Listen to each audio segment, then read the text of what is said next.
ইমাম মুসলিম বিন আকিল বলল, কুফাবাসীরা রে, ও কুফাবাসীরা শোনো শোনো, তোমরা আমাকে নামাজ পড়ার জন্য একটু সুযোগ দিবানি? বললে ঠিক আছে, তুমি নামাজ পড়ো। ইমাম মুসলিম বিন আকিল বলল, আমি যদি নামাজ পড়ি, আমার দুইটা সন্তান আছে, তাদেরকে তোমরা মদিনায় পাঠিয়ে দাও। তারা বলল, আমরা তাদেরকে মদিনায় পাঠাবো না, আমরা তাদেরকে শহীদ করব। নাউজুবিল্লাহ বলেন। দুটা বাচ্চা তো অনেক ছোট। ওই দুটা বাচ্চা বলল, বাবা আমাদেরকে যদি তারা শহীদ করে ফেলে আমাদের কোনো আপত্তি নাই, তবে মনে রেখো তারা যদি আপনাকে শহীদ করে কোনো আপত্তি নাই, যদি নবীর আওলাদ হুসাইনকে শহীদ করে এরা জান্নাতে যাইতে পারবে না। শুনেন বাবা, মনোযোগ দিয়ে শোনেন। যে মাত্র দুইটা ছোট বাচ্চা তো অনেক চালাক ছিল, তো এই ছোট বাচ্চারা কি করলো, ঘর থেকে পলাইয়া বের হয়ে গেল। এখন তাদেরকে আর ধরতে পারে নাই। তারপর এখন ইমাম মুসলিম যখন নামাজের নিয়ত বানলেন, হাই রে কুফাবাসী, কিভাবে তোরা পারলি নবীর আওলাদকে শহীদ করতি? যে মাত্র ইমাম মুসলিম নামাজের নিয়ত বানলেন, নামাজের নিয়ত বাঁধার পর ইমাম মুসলিম বিন আকিল সুবহানা রাব্বিয়াল আলা সিজদায় গেলেন, সুবহানা রাব্বিয়াল আযীম বললেন। এক কুফার গভর্নর ইবনে জিয়াদ বললেন, তোমরা যদি ইমাম মুসলিম বিন আকিলের গর্দান আনি দিতে পারো, তোমাদেরকে কোটি কোটি টাকা দিব। এই লোভে পইরা ইমাম মুসলিম বিন আকিলকে এক কুখ্যাত সন্ত্রাস একটা চাবু দিয়ে একটা আঘাত করলেন। আঘাতের সাথে সাথে ইমাম মুসলিম শাহাদাত বরণ করলেন। ইন্না লিল্লাহি ওয়া ইন্না ইলাইহি রাজিউন। যেই মাত্র ইমাম মুসলিম শাহাদাত বরণ করলেন, ইমাম মুসলিমের মুখের দিকে তাকিয়ে দেখে মুখ থেকে কোরআনের আওয়াজ বের হয়, আল্লাহু আকবার। ইমাম মুসলিম নাই, ইমাম মুসলিম নাই। যে ইমাম মুসলিম এসেছেন কুফাবাসীদেরকে বায়াত করাবেন, ওই ইমাম মুসলিমকে তারা শহীদ করলো।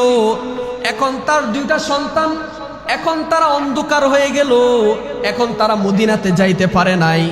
এখন ওই দুইটা সন্তান রাস্তাও চিনে না, কিভাবে মদিনায় যাবে, মদিনার রাস্তা চিনেন না। এবং মুসলিম বিন আকিলকে তারা শহীদ করে দিল। তার দুইটা সন্তান, একটা কুফা নগরীতে একটা ফুসকুনি আছে, ওই ফুসকুনির সামনে যাইয়া একটা মহিলা পানি উঠাচ্ছে।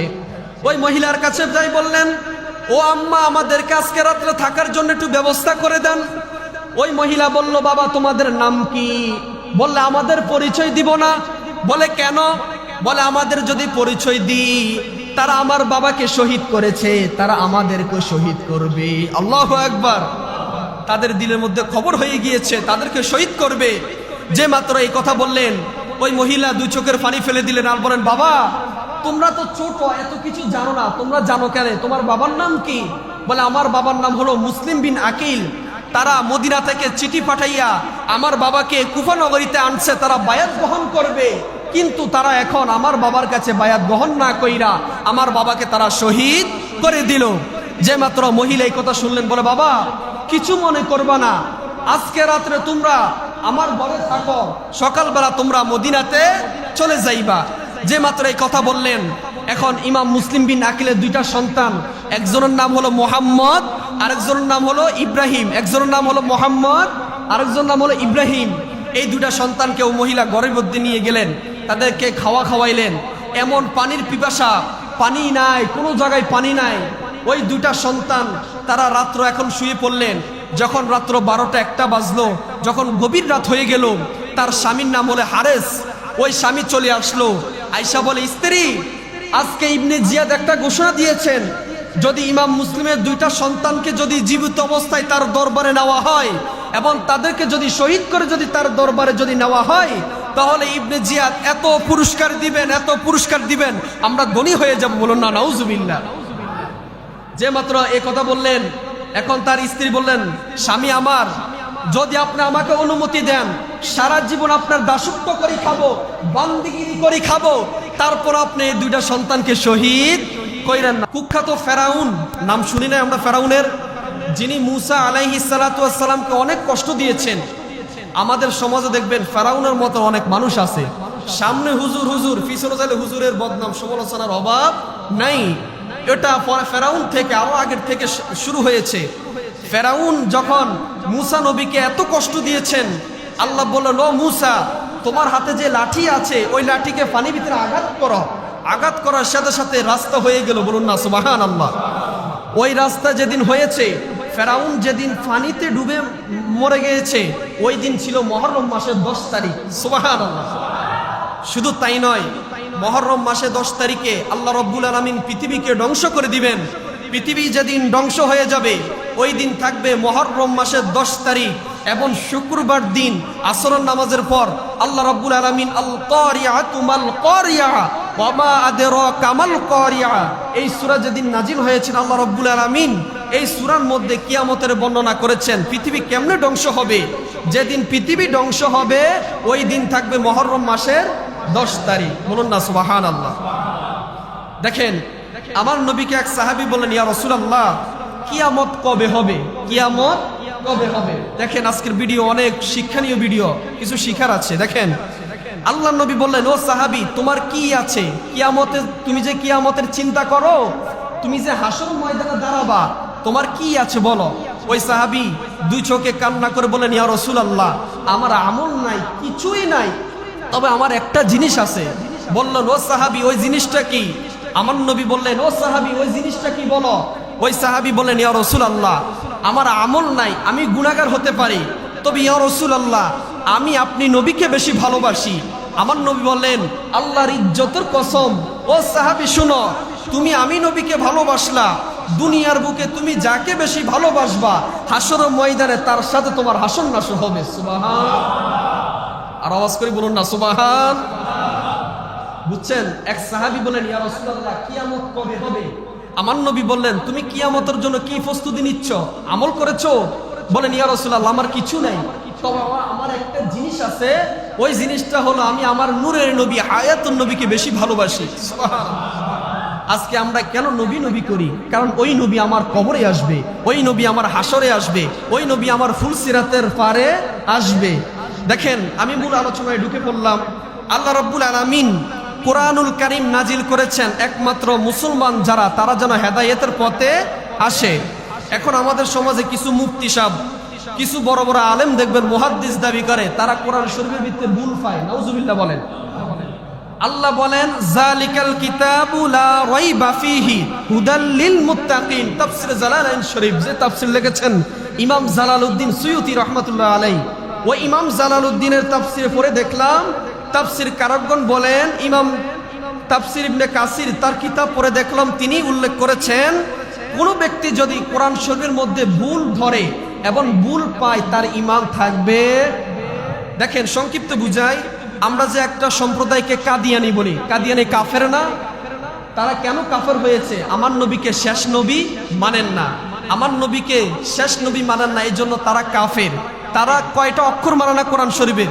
4টা অক্ষর, খাতামুন নাবিয়িন।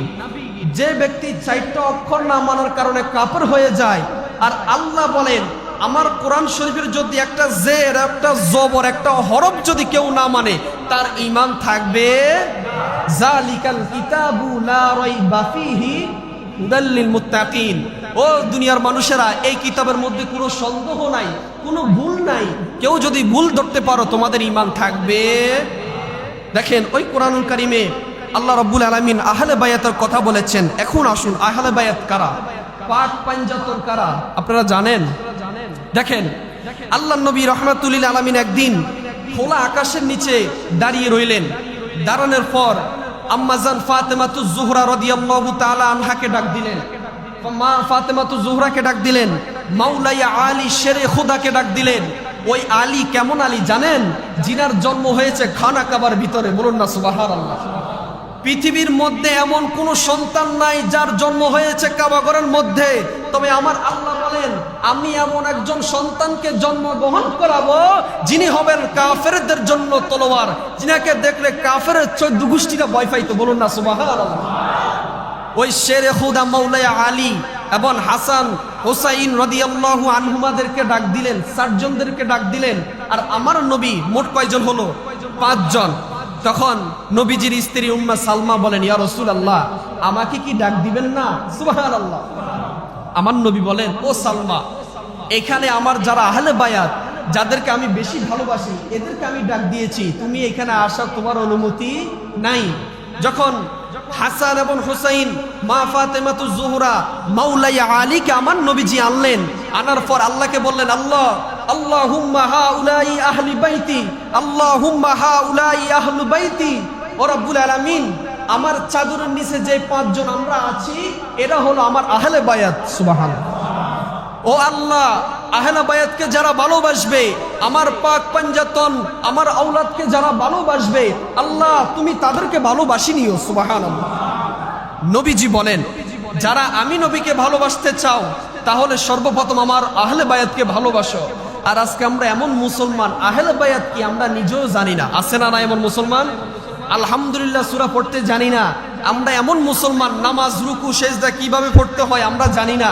বাবারে, আমার নবী বলেন, উম্মত শোনো, তোমরা আহলে বায়াতকে ভালোবাসো। আহলে বায়াতকে ভালোবাসলে আমি নবীর ভালোবাসা আদায় হয়ে যাবে। বলুন না সুবহানাল্লাহ। দেখেন, মূল আলোচনার ভিতরে ঢুকে পড়লাম।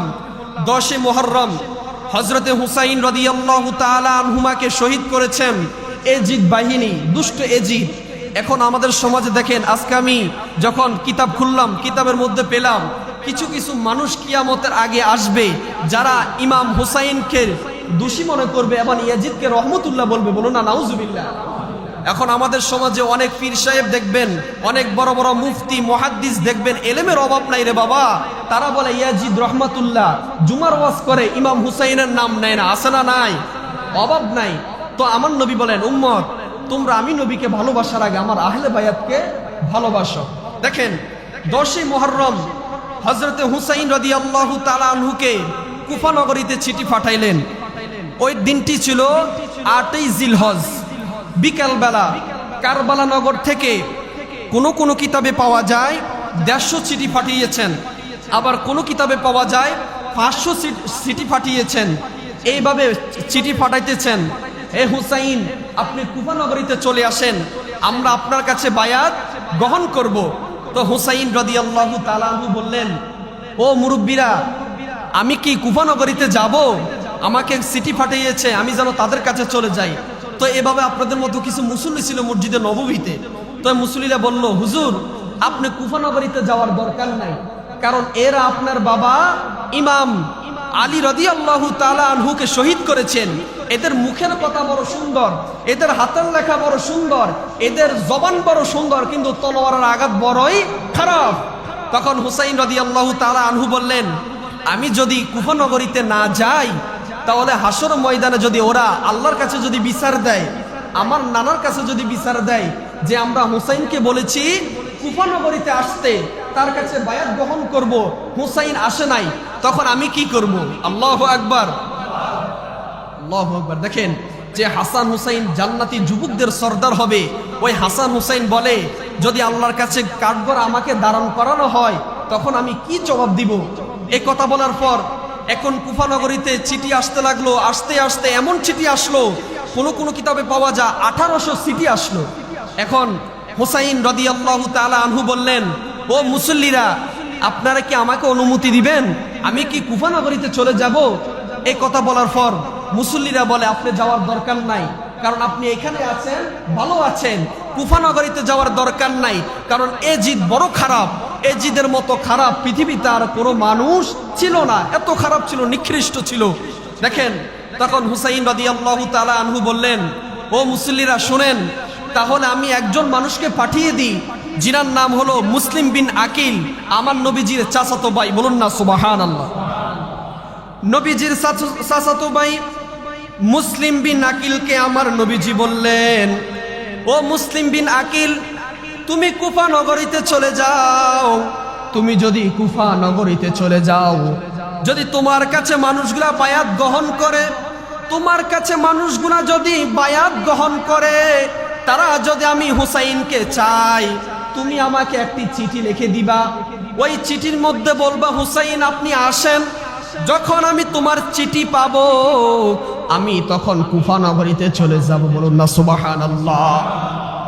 বাজান আমার, যে মাত্র ইমাম মুসলিম বিন আকিলকে চিঠি দিলেন, ইমাম মুসলিম বিন আকিল কুফা নগরীতে যাওয়ার জন্য রেডি হয়ে গেলেন। তার 2টা সন্তান ছিল, একজনের নাম হলো মুহাম্মদ, আরেকজনের নাম হলো ইব্রাহিম। কয়টা সন্তান ছিল? দুইটা।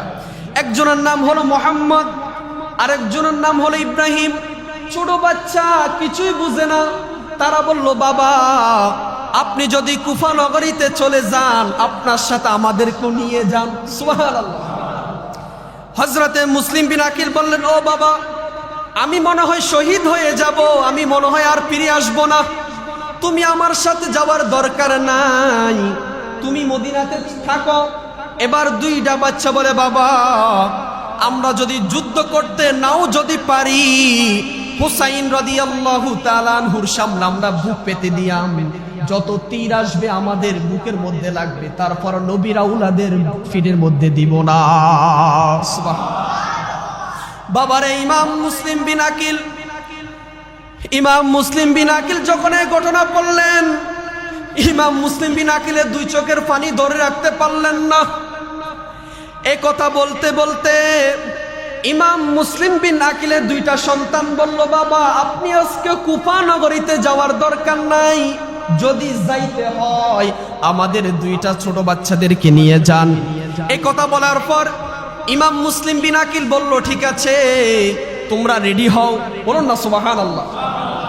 দুইটা ছোট বাচ্চাকে রেডি করে ফেললেন। রেডি করার পর ইমাম মুসলিম বিন আকিল বলল, ও দুটা আমার ছোট বাচ্চা, যদি কোনোদিন তোমরা বেঁচে যাও, যদি কোনোদিন তোমরা মদিনায় আসো, আমার হুসাইনকে বলে দিবা, ও হুসাইন কুফা নগরীতে আমার বাবাকে তারা শহীদ করেছে, আপনি কুফা নগরীতে যাওয়ার দরকার নাই। এই কথা বলার পর ইমাম মুসলিম বিন আকিলের দুইটা সন্তান বলল, বাবা ঠিক আছে আমরা আপনার সাথে চলে যাব। এখন তাদেরকে রেডি করিয়ে দিলেন। ইমাম মুসলিম বিন আকিল আসরের নামাজ পড়িয়ে মদিনা থেকে ইরাকের জমিনে চলে গেলেন। কোথায় চলে গেলেন? ইরাকের জমিনে চলে গেলেন। ইরাকের জমিনে যাইয়া এখন ইমাম মুসলিম বিন আকিল মাগরিবের নামাজ পড়াইলেন। মাগরিবের নামাজের মধ্যে মুসল্লি, মসজিদ ভরপুর, বারিন্দা ভরপুর, বাহিরে মুসল্লিদের অভাব নাই। হাইরে কুফাবাসী, মুসল্লিদের অভাব নাই। এত মুসল্লি, মুসল্লির অভাব নাই। ইমাম মুসলিম বিন আকিল বড় খুশি হয়ে গেল। হাইরে হুসাইনের কাছে একটা চিঠি পাঠাবো, হুসাইন যদি আমার চিঠি পাইয়া মদিনা থেকে ইরাকের জমিনে আসে, কুফা নগরীতে যদি চলে আসে, তাহলে মনে হয় কুফার সকল মানুষ তার কাছে বায়াত গ্রহণ করবে। এই কথা বলার পর ইমাম মুসলিম বিন আকিল এশার নামাজ পড়াইতে গেলেন। নামাজ পড়াইয়া বসলেন। বসার পর 18,000 মানুষ ইমাম মুসলিম বিন আকিলের কাছে বায়াত গ্রহণ করলেন। কয় হাজার মানুষ? দেখেন কুফার মানুষের ঘটনা শুনেন। ইমাম মুসলিম বিন আকিলের কাছে 18,000 মানুষ বায়াত গ্রহণ করলেন। বায়াত গ্রহণ করার পর ইমাম মুসলিম বিন আকিল এত খুশি হয়ে গেলেন, এবার একটি চিঠি লিখলেন, ও হুসাইন আপনি কুফা নগরীতে চলে আসেন, আপনার কাছে হাজার হাজার মানুষ বায়াত গ্রহণ করবে। হুসাইন রাদিয়াল্লাহু তাআলা আনহুর কাছে চিঠি পাঠিয়ে দিলেন। এদিকে এজিদ খবর দিল, ও কুফার গভর্নর ছিলেন আব্দুল ইবনে জিয়াদ। নাম কি? আব্দুল ইবনে জিয়াদ। উনি ছিলেন কুফার গভর্নর। তো এজিদ খবর দিয়া দিলেন, ও আব্দুল ইবনে জিয়াদ আপনি কুফা নগরীতে একটি আইন চালু করে দেন, যারা ইমাম মুসলিমের কাছে বায়াত গ্রহণ করলো, তারা যদি বায়াত প্রত্যাখ্যান না করে তাদের গর্দান আপনি নিয়ে আসবেন। বলুন না নাউজুবিল্লাহ। দেখেন এখান থেকে শুরু হচ্ছে দ্বন্দ্ব। ইমাম মুসলিম বিন আকিল বললেন, ও সকল মানুষ তোমরা শুনিয়া রাখো। এখন ইবনে জিয়াদ বললেন, ও সকল মানুষ তোমরা শোনো। 300 পুলিশ এবং 300 সেনাবাহিনীকে বললেন, তোমরা যদি কুফা নগরীতে ইমাম মুসলিমের কাছে যারা বায়াত গ্রহণ করেছে তাদেরকে যদি তোমরা বায়াত থেকে প্রত্যাখ্যান না করো, তোমাদের গর্দানও থাকবে না। নাউজুবিল্লাহ। এ কথা বলার পর এখন হুসাইন রাদিয়াল্লাহু তাআলা আনহু ফজর নামাজ পড়াইতে গেলেন। একজন মানুষও নাই। ওমা এশার টাইমে 18,000 মানুষ বায়াত গ্রহণ করেছে। ওমা জোহর নামাজ পড়াইতে গিয়েছে মাত্র 2 কাতার মুসল্লি। ওরে জোহর নামাজ পড়াইতে গিয়েছে মুসল্লি 1 কাতার। আসর নামাজ পড়াইতে গিয়েছে মুসল্লি 4 জন। মাগরিবের নামাজ পড়াইতে গেছে মুসল্লি নাই। কিরে তোরা আমার কাছে আসার টাইমে 18,000 মানুষ এবং 40,000 মানুষ তোরা বায়াত গ্রহণ করলি, ও মা আমি হুসাইনকে চিঠি পাঠিয়ে দিলাম হুসাইন কুফায় আসবে, এখন যে তোরা আমার থেকে বায়াত প্রত্যাখ্যান করে ফেললা, কি হলো? হাইরে মুসলিম বিন আকিল টেনশনে পড়ে গেলেন, হাইরে যদি আমার চিঠি পেয়ে যদি হুসাইন কুফা নগরীতে চলে আসে, তারা হুসাইনকে শহীদ করে ফেলবে, হাইরে আমি কেন চিঠি ফেললাম, কেন চিঠি পাঠাইলাম? এই কথা বলতে বলতে মুসলিম বিন আকিল টেনশনে পড়ে গেলেন।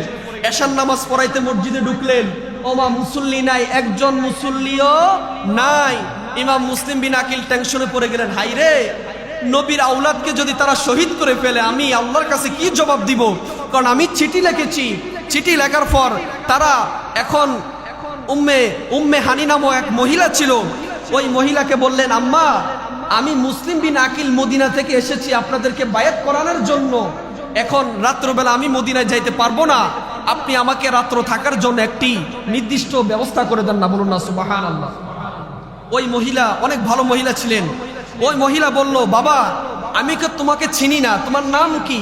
বলে আমার নাম হলো মুসলিম বিন আকিল, আমি মদিনা থেকে এসেছি, ইমাম হুসাইনের কাছে যারা বায়াত গ্রহণ করবে তাদেরকে দেখতে এসেছি। এখন ওই উম্মে হানি মহিলা বললেন, বাবারে আমার ঘরে তো থাকার জায়গা নাই, তবে আমি তোমাকে বড্ড ভালোবাসি, তুমি আমার ঘরে আজকে রাত্রে যাপন করো, সকালে তুমি চলে যেও।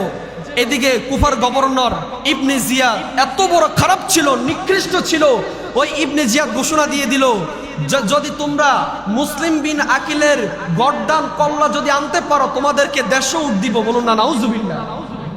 দেখেন কিভাবে নবীর আওলাদকে শহীদ করলো লোভে ফালাইয়া। আজকে আমাদের সমাজে এরকম মানুষ নাই, লোভে পাপে মৃত্যু। মনে রাখবেন, যখন এজিদ খবর দিল যে হে ইবনে জিয়াদ তুমি একটা সুসংবাদ দিয়ে দাও, পুরস্কার দিয়ে দাও, যদি কেউ ইমাম মুসলিম বিন আকিলের গর্দান যদি আনতে পারে তাকে 150 উট দিব। কয়শো উট? 150 উট দিব। এখন হারেস নামের একটা পুরুষ ছিল, জানোয়ার, ওই জানোয়ার বলল আমি ইমাম মুসলিমের কল্লা আনি দিব এবং তার 2টা সন্তানের কল্লা আনি দিব, বলুন না নাউজুবিল্লাহ। হাইরে নবীর আওলাদকে কিভাবে শহীদ করলো দেখেন। যখন এই ঘোষণা ছড়িয়ে পড়লো, এখন ইবনে জিয়াদ কুফার ভিতরে দীপ্তহীন কণ্ঠে বললেন, কে আছো বলো, ইবনে জিয়াদকে রাত্রে তোমাদের ঘরে রেখেছ, তাড়াতাড়ি আমাকে বলে দাও, আর না হলে তোমাদেরকেও রাখবো না, বলুন না নাউজুবিল্লাহ। এই কথা বলার পর এখন যে বুড়ির ঘরে মুসলিম বিন আকিল ঘুমিয়ে পড়লেন, ওই বুড়ির একটা সন্তান ছিল, ওই সন্তান যাইয়া বলি দিল, হে ইবনে জিয়াদ আমার মায় দেখছি মুসলিম বিন আকিলকে আমাদের ঘরের ভিতরে ঘুমাইয়ে দিয়েছেন, বলুন না নাউজুবিল্লাহ। যখন এই ঘোষণা পড়ে গেলেন তখন মহিলা ডাক দিয়ে বললে, বাবা তুমি কেন নবীর আওলাদকে ফাঁসিয়ে দিলা? তুমি কেন এজিদের কাছে যাইয়া বললা মুসলিম বিন আকিল আমার ঘরে শুয়েছেন, এখন তো তারা মুসলিম বিন আকিলকে রাখবো না। এখন ইবনে জিয়াদ বলে দিলেন, যদি তোমরা কেউ মুসলিম বিন আকিলের কল্যাণ আনি দিতে পারো তোমাদেরকে আমি অনেক অনেক টাকা দিব, তোমরা বড় বাদশা হয়ে যাইবা, বড় লোক হয়ে যাইবা। এখন এই ঘোষণা পড়ার পর 300 সেনাবাহিনী ছিলেন এবং কোনো কিতাবে পাওয়া যায় 30 জন সৈন্য ছিলেন, ওদেরকে নিয়ে প্রত্যেক ঘরে ঘরে কুফা নগরীতে যত ঘর ছিলেন সব ঘরের মধ্যে তল্লাশি চালিয়ে দিলেন, ইমাম মুসলিম কোন ঘরে আছেন। এখন এক ঘরে গিয়েছেন, যে বুড়ির ঘরে গিয়েছেন, বুড়ির ঘরে যাইয়া দেখে ইমাম মুসলিম বিন আকিল ঘুমিয়ে পড়লেন। এখন ইবনে জিয়াদের সালাফেরারা বলল, ও ইবনে জিয়াদ আমি ইমাম মুসলিমকে পেয়েছি, এখন কি করব তাকে? ইবনে জিয়াদ বলো, এক হলে তাকে তোমরা জিন্দা নিয়ে আসো, আর নহইলে গর্দান নিয়ে আসো, বলুন না নাউজুবিল্লাহ। বাবারে অনেক কষ্ট হয়। যখন ইবনে জিয়াদ এই ঘোষণা দিয়ে দিলেন, ওই দুষ্ট লোক কি করলো, ইমাম মুসলিমের কাছে গেলেন, যাইয়া বলে, ও ইমাম মুসলিম বিন আকিল তুমি আর বাঁচতে পারবে না, আজকে তোমাকে শহীদ করে দিব। যে মাত্র এই ঘটনা বললেন, এখন ইমাম মুসলিম বিন আকিল বলে, আমি জানি তোমাদের মুখের কথা বড় সুন্দর, তোমাদের ব্যবহার বড় সুন্দর, তবে তোমাদের যে মুনাফিকি করো, যে ব্যবহার করো, এই ব্যবহার বড়ই খারাপ। এই কথা বলার পর এখন ওই লোকটা বলল, ইমাম মুসলিম তুমি আর কিছু বলবা? বলে আমি তোমাদের কাছে একটা জিনিস চাই। বলে কি? বলে তুমি আমাকে মদিনায় যাইতে দাও, আমি নবীর নাতি ইমাম হুসাইনকে বলবো সে যেন কুফা নগরীতে না আসে। যখন এই কথা বললেন, ওই লোকটা বলল, তুমি তো আর আসবা না, তুমি আমাদেরকে ফাঁকি দিয়ে চলে যাইবা, ইমাম মুসলিম বিন আকিল বলে, হাই রে কুফাবাসী, তোমাদের ভিতরে কি মায়া দয়া নাই? নবীর আওলাদ ইমাম হুসাইনকে তোমরা শহীদ করবা, আমাকে শহীদ করবা, আমার কোনো আপত্তি নাই, তবে নবীর আওলাদকে তোমরা শহীদ করো না। ওই লোকটার ভিতরে মায়া দয়া হয় নাই। ইমাম মুসলিম বিন আকিল বলল, তোমাদের কাছে আমার একটা শেষ ফরিয়াদ। কি ফরিয়াদ?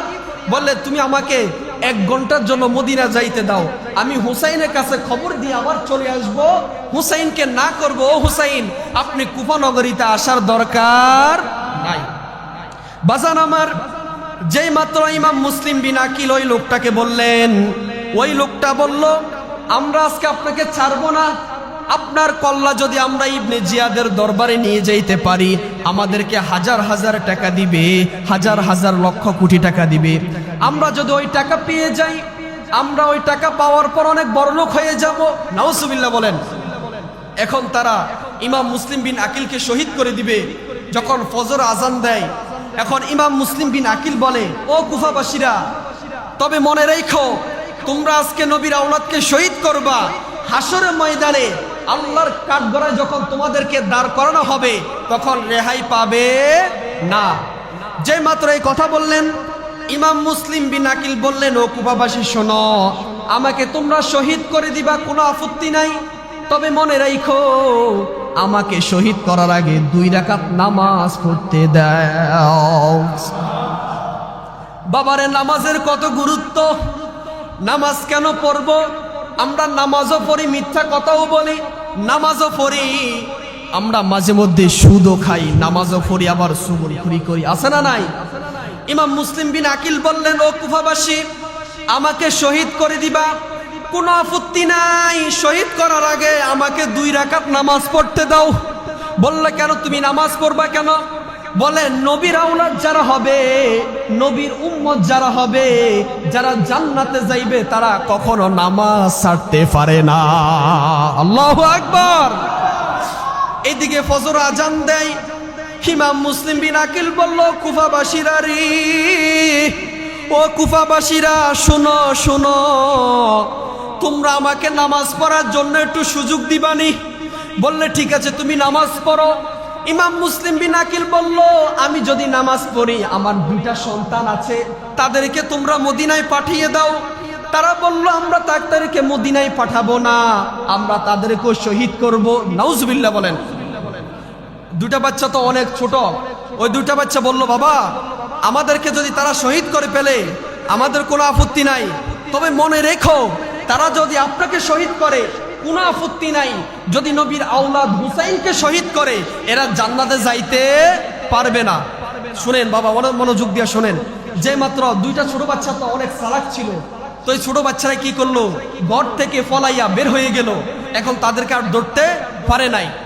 তারপর এখন ইমাম মুসলিম যখন নামাজের নিয়ত বানলেন, হাই রে কুফাবাসী, কিভাবে তোরা পারলি নবীর আওলাদকে শহীদ করতি? যে মাত্র ইমাম মুসলিম নামাজের নিয়ত বানলেন, নামাজের নিয়ত বাঁধার পর ইমাম মুসলিম বিন আকিল সুবহানা রাব্বিয়াল আলা সিজদায় গেলেন, সুবহানা রাব্বিয়াল আযীম বললেন।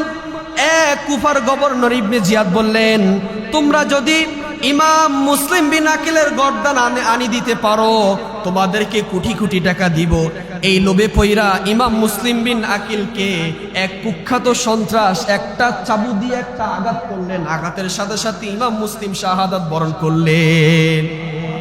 ইন্না লিল্লাহি ওয়া ইন্না ইলাইহি রাজিউন। যেই মাত্র ইমাম মুসলিম শাহাদাত বরণ করলেন, ইমাম মুসলিমের মুখের দিকে তাকিয়ে দেখে মুখ থেকে কোরআনের আওয়াজ বের হয়। আল্লাহু আকবার। ইমাম মুসলিম নাই, ইমাম মুসলিম নাই। যে ইমাম মুসলিম এসেছেন কুফাবাসীদেরকে বায়াত করাবেন, ওই ইমাম মুসলিমকে তারা শহীদ করলো। এখন তার 2টা সন্তান, এখন তারা অন্ধকার হয়ে গেল, এখন তারা মদিনাতে যাইতে পারে নাই।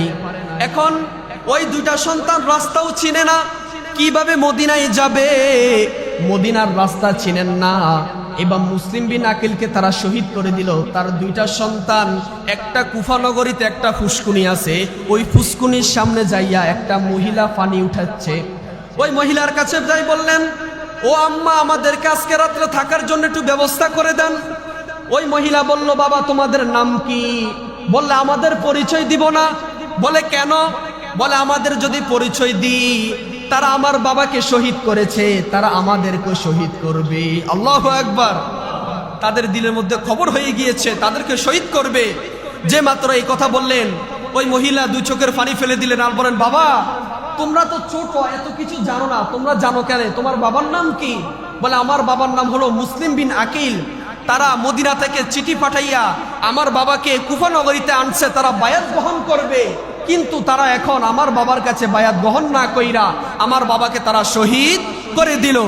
যে মাত্র মহিলা এই কথা শুনলেন, বলে বাবা কিছু মনে করবা না, আজকে রাত্রে তোমরা আমার ঘরে থাকো, সকালবেলা তোমরা মদিনাতে চলে যাইবা। যে মাত্র এই কথা বললেন, এখন ইমাম মুসলিম বিন আকিলের দুইটা সন্তান, একজনের নাম হলো মোহাম্মদ, আরেকজনের নাম হলো ইব্রাহিম। একজনের নাম হলো মোহাম্মদ, আরেকজনের নাম হলো ইব্রাহিম। এই দুটা সন্তানকে ও মহিলা ঘরের মধ্যে নিয়ে গেলেন, তাদেরকে খাওয়াইলেন।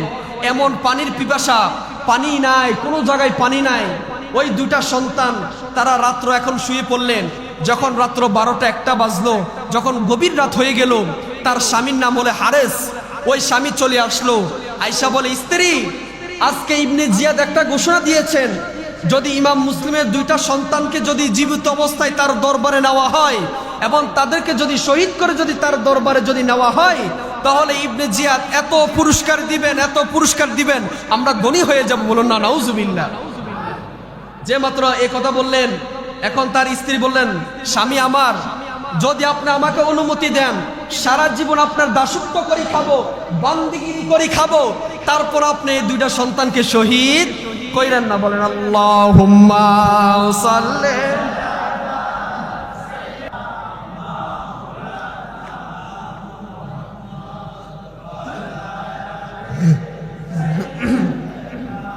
মাওলানা।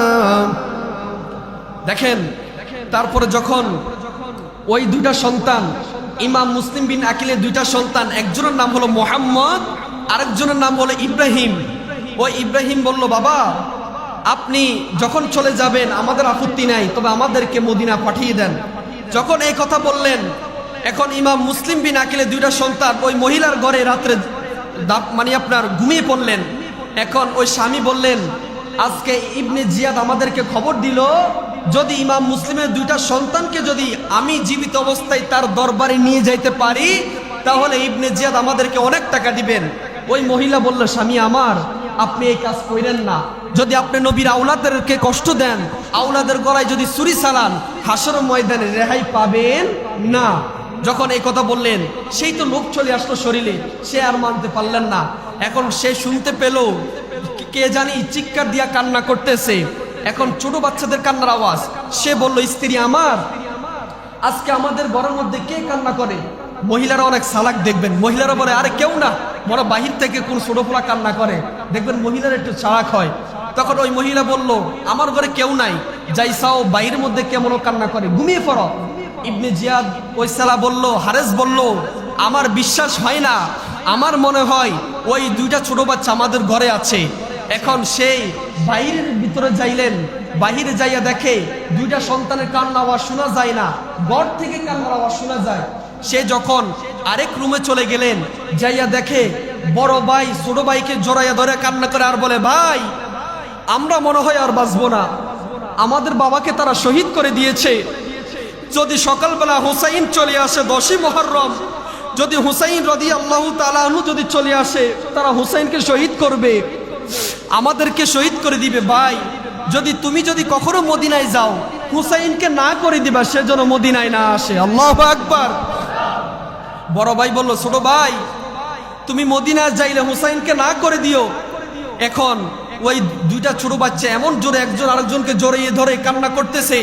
ওই হারেস তাদেরকে আনলেন, বলে, ও স্ত্রী আমার, তুমি বলেছ আমার ঘরে কোনো সন্তান নাই, এখন এরা কারা?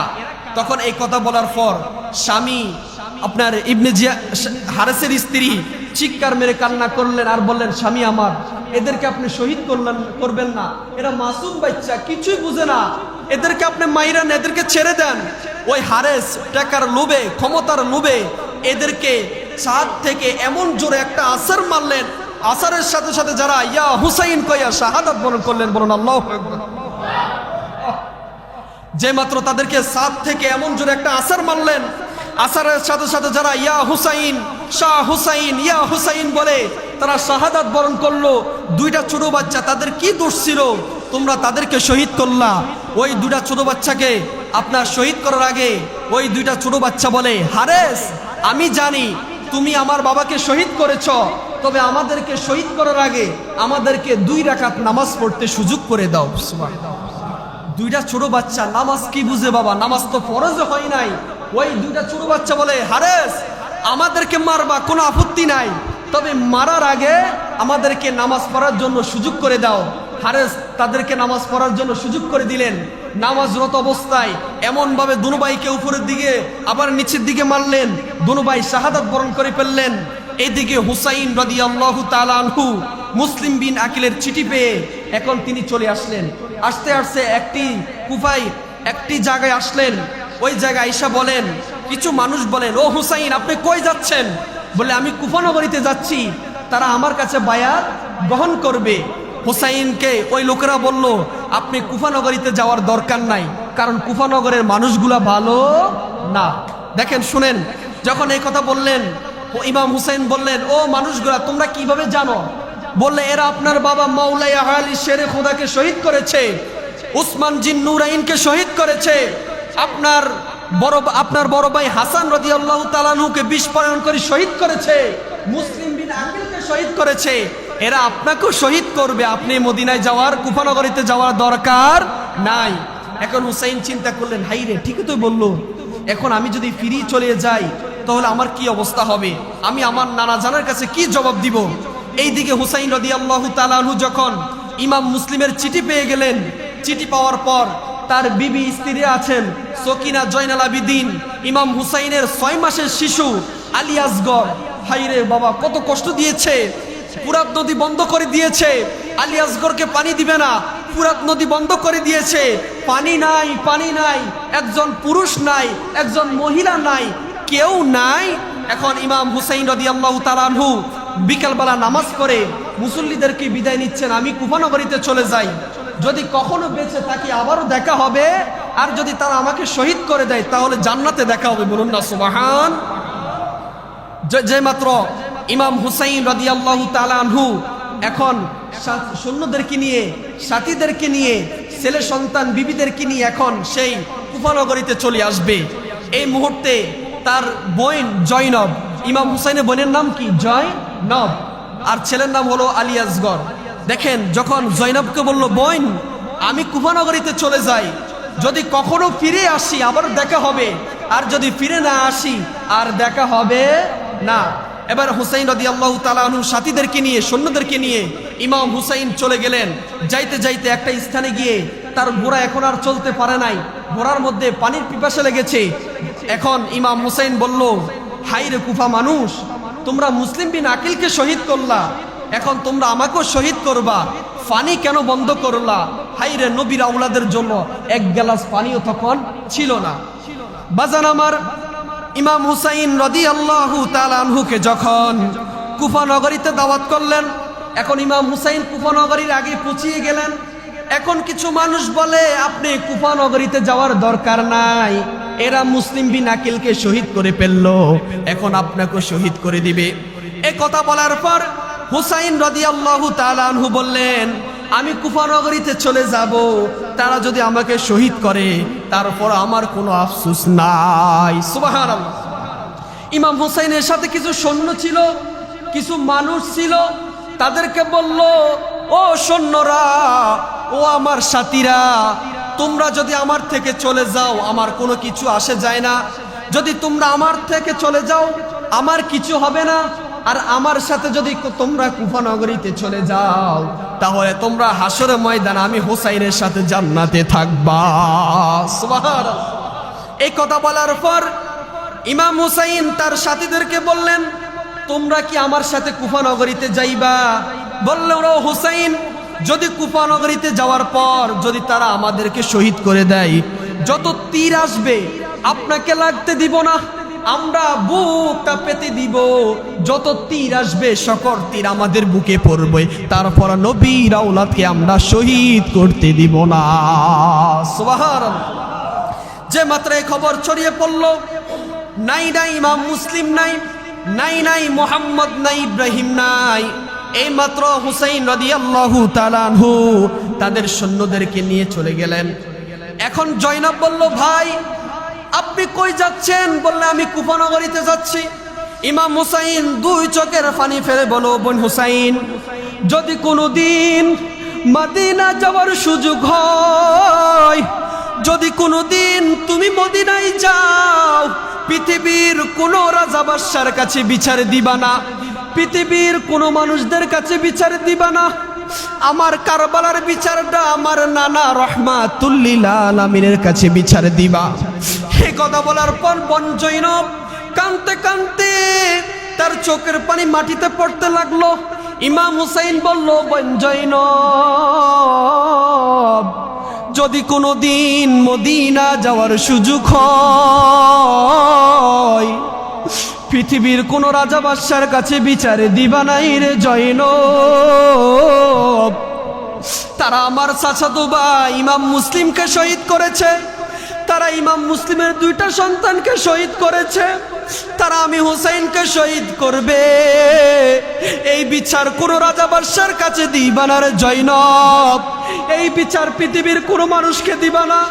যদি কোনোদিন মদিনা যাওয়ার সুযোগ হয়, যদি কোনোদিন মদিনা যাওয়ার সুযোগ হয়, তোমরা এই বিচার আমার নানা রহমাতুল লিল আলামিনের কাছে দিবা। বোন জয়নব চিৎকার মেলে কান্না করে, ভাই আমার বাবাকেও তারা শহীদ করেছে, আমার মা ফাতেমা তো জোহরা নাই নাই, কে আপনার জন্য কান্না করবে? একজন মানুষও নাই। ইমাম হুসাইন ডাক দিয়া বলো, বোন, আখিরি জমানার উম্মত আমার নবীর উম্মত, আখিরি জমানার কিছু উম্মত থাকবে এত বেশি গুনাহ করবে, এত বেশি গুনাহ করবে, এত বেশি গুনাহ করবে, তারা যদি আমি হুসাইনের জন্য এক ফোঁটা চোখের পানি ফেলে দিতে পারে রে জয়নব, আমি হুসাইন কথা দিলাম, আমি তাদেরকে ছাড়া আমি হুসাইন জান্নাতে প্রবেশ করব না।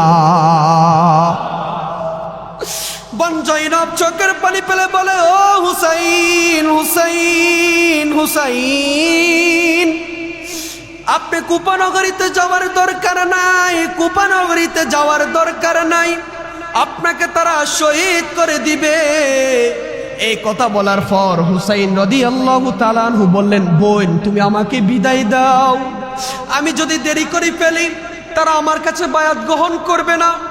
এই কথা বলার পর বোন জয়নব কান্না করতেছে। হুসাইন বলে, বোন কান্না করার দরকার নাই, যদি কোনো দিন বেঁচে থাকি দুনিয়াতে দেখা হবে, আর যদি মরে যাই, যদি শহীদ হয়ে যাই, তাহলে আল্লাহর জান্নাতে দেখা হবে। যেই মাত্র বোন থেকে বিদায় নিলেন, ইমাম হুসাইন রাদিয়াল্লাহু তাআলা আনহু এবার চলে গেলেন।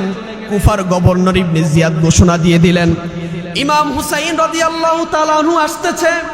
ইবনে জিয়াদ ঘোষণা দিয়ে দিলেন, তোমরা সবাই হুসাইনকে ঘিরে ফেলো, কুফা নগরীতে যত রাস্তা আছে রাস্তাগুলো তোমরা বন্ধ করে দাও। বলুন নাউজুবিল্লাহ। হুসাইন যেন মদিনায় না আসতে পারে, হুসাইন যেন কুফা নগরীতে আসে, তার কাছে যেন কোনো মানুষ বায়াত গ্রহণ না করে। যে মাত্র ইবনে জিয়াদ এই ঘোষণা দিয়ে দিলেন, আর সেই ঘোষণা দিয়ে দিলেন এজিদ সিংহাসনে ঘোষণা দিয়ে দিলেন, ও জগতের মানুষ শোনো, তোমরা যদি হুসাইন রাদিয়াল্লাহু তাআলা আনহুর কাছে বায়াত গ্রহণ করো, আমি এজিদ তোমাদের একটারও গর্দান রাখবো না। বলেন নাউজুবিল্লাহ। বাজান আমার খুব খেয়াল করেন, যে মাত্র ইমাম হুসাইন কুফা নগরীতে প্রবেশ করলেন, তার সৈন্য ছিল 72 জন। কয়জন? আরো আওয়াজ করি, কয়জন? তার সৈন্য ছিল 72 জন। ইবনে জিয়াদের সৈন্য ছিল 22,000 জন। তার মধ্যে 7,000 জন হলো কোরআনের হাফেজ, বড় বড় মুফতি ছিলেন, দাড়িওয়ালা ছিলেন, বড় বড় জুব্বাওয়ালা ছিলেন। তারা ইমাম হুসাইনকে বললেন, ইবনে জিয়াদকে বললেন, ও ইবনে জিয়াদ, আমরা অনেক বড় হাফেজ, অনেক বড় মুফতি, অনেক বড় মাওলানা, অনেক বড় বড় মাস্টার ডিগ্রি অর্জন করে এসেছি, হুসাইনকে রাখা যাবে না। হুসাইন যদি কুফা নগরীতে চলে আসে, আপনি তাকে শহীদ করে ফেলেন, কারণ সে যদি থাকে আপনাকে ক্ষমতার চেয়ারে রাখবে না। নাউজুবিল্লাহ বলেন। ইমাম হুসাইন রাদিয়াল্লাহু তাআলা আনহুর কাছে একমাত্র ইমাম হুসাইন যুদ্ধ করেছেন, শহীদ হয়েছেন যেন এজিদ ক্ষমতায় না আসে, কারণ এজিদের যোগ্যতা ছিল না। এজিদ ছিল মদ পানকারী, সে ছিল নির্লজ্জ, নেহায়া, জিনাখোর, সে ছিল নিকৃষ্ট। এর জন্য হুসাইন বলেন, এজিদ যদি ক্ষমতায় আসে তাহলে আমি হুসাইন কোনো মতে মানতে পারবো না। এখন ইবনে জিয়াদকে 7000 হাফেজ বলল, ও ইবনে জিয়াদ, হুসাইন রাদিয়াল্লাহু তাআলা আনহু যেন মক্কায় না আসে, মদিনায় না যাইতে পারে, কুফা নগরীতে যেন সে আসে, আসলে তাকে শহীদ করে দিবেন। এই কথা বলার পর ইবনে জিয়াদ বললেন, ও কুফা মানুষ, তোমরা শুনো, তোমরা যদি হুসাইনের গর্দান কল্লা মুবারক যদি তোমরা আনতে পারো, মাথা মুবারক যদি তোমরা নিয়ে আসতে পারো, তোমাদেরকে কোটি কোটি টাকা দেওয়া হবে। তারপরও তোমরা যদি আরো চাও আরো দিব, তারপরও হুসাইনকে হাজির করবা। নাউজুবিল্লাহ। কিছু মানুষ দেখবেন আমাদের সমাজে আছে, লোভে পড়ে যায় টাকার জন্য। কুফা নগরীতে কিছু মানুষ ছিল, তারা লোভে পড়ে গেল, তারা বলল হুসাইনের কল্লা আনবো, মাথা মুবারক আনবো, শিল মুবারক আনবো। আবার এইদিকে তারা চিন্তা করে, আমরা যদি হুসাইনের শিল মুবারক আনি, যদি হুসাইন আল্লাহর দরবারে আমাদের জন্য সুপারিশ না করে, তাহলে তো আমরা জান্নাতে যাইতে পারবো না। দেখেন 7500 মানুষ ছিল, কোরআনের হাফেজ ছিল, মুফতি ছিল, বড় বড় আলেম ছিল, পাগড়িওয়ালা ছিল, জুব্বাওয়ালা ছিল, এদেরকে কি মুসলমান বলা যাবে? যারা নবীর আওলাদকে কষ্ট দেয়, যারা নবীর আওলাদকে শহীদ করেছে, এরা মুসলমান নামের মুনাফিক। জোরে বলুন ঠিক কিনা বাবা? দেখেন, এখন ইবনে জিয়াদ ঘোষণা দিয়ে দিলেন, ইমাম হুসাইন রাদিয়াল্লাহু তাআলা আনহুর শিল মুবারক তোমরা নিয়ে আসো, ইমাম হুসাইনকে আর রাখা যাবে না। নাউজুবিল্লাহ বলেন। এদিকে যখন ঘোষণা দিয়ে দিলেন, ঘোষণা দেওয়ার পর আল্লাহর নবী রাহমাতুল লিল আলামিন স্বপ্নে যুগে ইবনে আব্বাসকে দেখাইলেন। ইবনে আব্বাস বলেন, নবীজির চাচাতো ভাই, যিনি কি রাইসুল মুফাসসিরিন ঘোষণা দিয়েছেন, বলুন না সুবহানাল্লাহ। রাইসুল মুফাসসিরিন আব্দুল্লাহ ইবনে আব্বাস বলেন, আমি যখন স্বপ্নে শুয়ে গেলাম, ঘুমিয়ে পড়লাম, আমি স্বপ্নে দেখেছি আমার নবীজি আউলা বেশে চোখ থেকে পানি পড়তে পড়তে আমার নবীজির দাড়ি মুবারক পুরা বালুতে ভিজে পড়লো। বলুন না সুবহানাল্লাহ। আমি আব্দুল্লাহ ইবনে আব্বাস বললাম, ইয়া রাসূলুল্লাহ, আপনি কোথায় গেলেন? তখন আমার নবী ডাক দিয়া বলে, ও ইবনে আব্বাস, আমার নাতি ইমাম হুসাইনকে যখন কারবালার ময়দানে শহীদ করা হলো, আমি হুসাইন রাদিয়াল্লাহু তাআলা আনহুকে যাইয়া ওই কুফা নগরীতে তাকে আমি নিজেই শাহাদাতের পেয়ালা পান করাইলাম। সুবহানাল্লাহ। রাইসুল মুফাসসিরিন আব্দুল্লাহ ইবনে আব্বাস বলেন, আমি স্বপ্নে দেখেছি আমার নবীজির দাড়িগুলা বালুতে ভরপুর হয়ে গেল, চোখগুলা পানি পড়তে পড়তে চোখগুলা লাল হয়ে গেল। আমি আমার নবীকে জিজ্ঞাসা করলাম, ইয়া রাসূলুল্লাহ, ইয়া হাবিবাল্লাহ, নবীজি আপনি কোথায় গেলেন? আমার নবীজি বলেন, আমি কারবালার ময়দানে গেলাম, আমার হুসাইনকে যখন তারা শহীদ করবে, আমি তখন নিজে যাইয়া হুসাইনের রক্তগুলো একটা পেয়ালাতে লবো। সুবহানাল্লাহ। এই কথা বলার পর ইবনে আব্বাস স্বপ্নের ব্যাখ্যা দিলেন। এইদিকে হুসাইন রাদিয়াল্লাহু তাআলা আনহু তাদের চিঠি পাইয়া কুফাতে চলে গেলেন। কুফাতে যাওয়ার পর এখন একটা দুষ্ট এজিদের একটা চালাপেরা একটা দুষ্ট এমন জোরে তীর মারতে লাগলেন, গুয়ার মধ্যে ইমাম হুসাইন রাদিয়াল্লাহু তাআলা আনহু ছিলেন। ইমাম হুসাইনের কল্লা মুবারকের মধ্যে যখন তীর আসি লাগলো, সারা পিঠ জাজরা হয়ে গেল। 140টা তরবারের আঘাত, 133টা তলোয়ারের আঘাত, 140টা আপনার তাবুর আঘাত, এভাবে বল্লমের আঘাত, এভাবে যখন মারতে লাগলেন, ইমাম হুসাইন রাদিয়াল্লাহু তাআলা আনহু গোড়া থেকে নিচে নামিয়ে পড়লেন। আল্লাহু আকবার। এইদিকে হুসাইন রাদিয়াল্লাহু তাআলা আনহু যখন কারবালাতে পৌঁছাইলেন, পৌঁছানোর পর শহর বানু, যিনি হলেন ইমাম হুসাইনের স্ত্রী, ইমাম হুসাইনের স্ত্রীর নাম কি? শহর বানু। ইমাম হুসাইন রাদিয়াল্লাহু তাআলা আনহু বলেন, ও শহর বানু, আমার নানা জানারও 30-40 বছর আগে বলেছে, ও হুসাইন, তুমি যদি কারবালার ময়দানে যাও, তোমার গোড়ার পা যদি বালুর নিচে ডেবে পড়ে, ওই জায়গাটা হবে তোমার শহীদের জায়গা। আল্লাহু আকবার।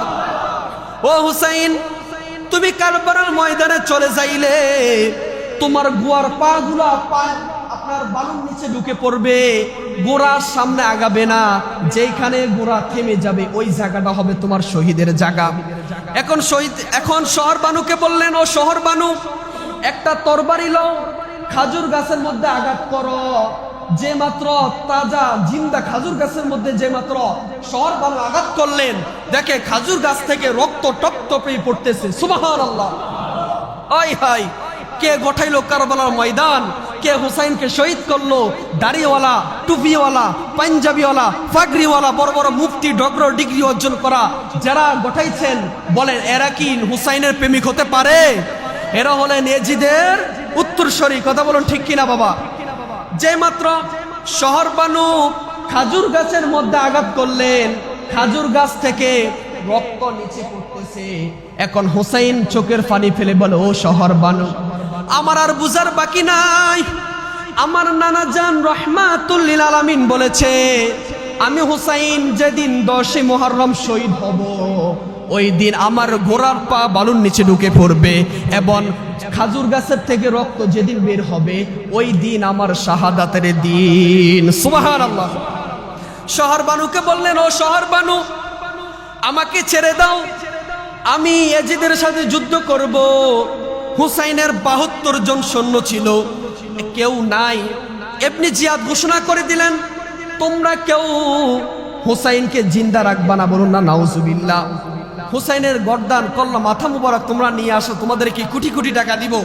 এখন হুসাইন রাদিয়াল্লাহু তাআলা আনহু বললেন, আমার আপত্তি নাই, তোমরা আমাকে শহীদ করে দাও, তবে মনে রেখো জান্নাত পাইবা যদি আমি হুসাইন অনুমতি না দিই, আমি হুসাইন যদি সুপারিশ না করি, তাহলে জান্নাতে যাইতে পারবে না। যে মাত্র হুসাইন রাদিয়াল্লাহু তাআলা আনহু এই কথা বললেন, আম্মাজান শহর বানু খাজুর গাছের মধ্যে কোপ দিলেন। কোপ দেওয়ার সাথে সাথে রক্তগুলো বেরিয়ে আসতেছে। হুসাইন বলল, আমার বুঝার বাকি নাই, এই জায়গাটা হলো আমার শহীদের জায়গা। এদিকে সকিনা কাঁদতেছে, জয়নব কাঁদতেছে, আর জানে কে গুনগুনাইয়া বলে, ময়ূর না ময়ূর না রে জয়নাল। সবাই বলুন না বাবা, ময়ূর না ময়ূর না রে জয়নাল, তুমি জয়নাল ময়ূর না, হাই হাই তুমি জয়নাল ময়ূর না, তুমি জয়নাল মারারো গেলে নবীর বংশ থাকবে না। মুহররমের জোরে জোরে হাই হাই কি গঠাইলেন রাম, হাই হাই কি গঠাইলেন রব্বানা, কলিজা পাটিয়া যাই গো বলিতে তার গঠনা। হাসান শহীদ জোহরেতে, হোসেন শহীদ কারবালা, হায়রে হোসেন শহীদ কারবালা, জয়নাল আবেদিন বন্দি গো হইল এজিদের ওই জেলখানায়। মুহররমের 10 মারহাবা, হাই হাই কি গঠাইলেন, ও হাই হাই কি গঠাইলেন রব্বানা, কলিজা মোর পাটিয়া যাই গো বলিতে তার গঠনা। মাও কান্দে জিও গো কান্দে, কান্দে বিবি সকিনা, হায়রে কান্দে বিবি সকিনা, একই ঘরে সবাই কান্দে, খালি সোনার মদিনায় মহারমের 10 তারিখ জোরে হাই হাই কি গঠাইলেন রাম হাই হাই কি গঠাইলেন রব্বানা কলিজা মোর পাটিয়া যাই গো বলিতে তার গঠনা হাসান শহীদ জোহরেতে হোসেন শহীদ কার হাই হাই হোসেন শহীদ কারবালায় জয়নাল আবেদিন বন্দি গো হইল এজিদের ওই জেলখানায় আরমের 10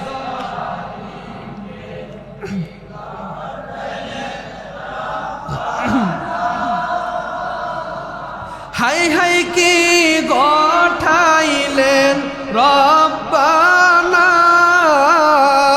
কলিজা মোর যাই গো বলিতে তার গঠনা সকলে বলেন আল্লাহু আকবার বলেন ইয়া হুসাইন বলেন আমরা সবাই হুসাইনের সাথে জান্নাতে থাকতে চাই কি চাই না আল্লাহ সবাইকে কবুল করে সকল বলে আমিন